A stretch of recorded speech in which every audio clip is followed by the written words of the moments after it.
రామ్మా కూర్చో.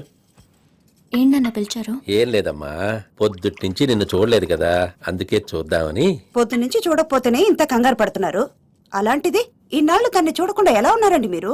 మరి ఏం చేయమంటావే, అమ్మాయి ఫారిన్ లో చదువుకుంటానంటే కాదనలేకపోయాను. అందుకే ఇక నుంచి నా తల్లి ఎప్పుడూ నా కళ్ళ ముందే ఉండాలి.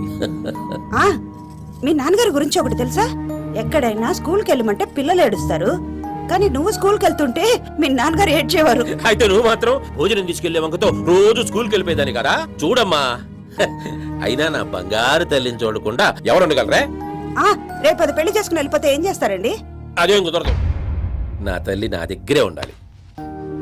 తనెవ్వరిని పెళ్లి చేసుకున్నా సరే నా తల్లి నా కళ్ళ ముందే ఉండాలి.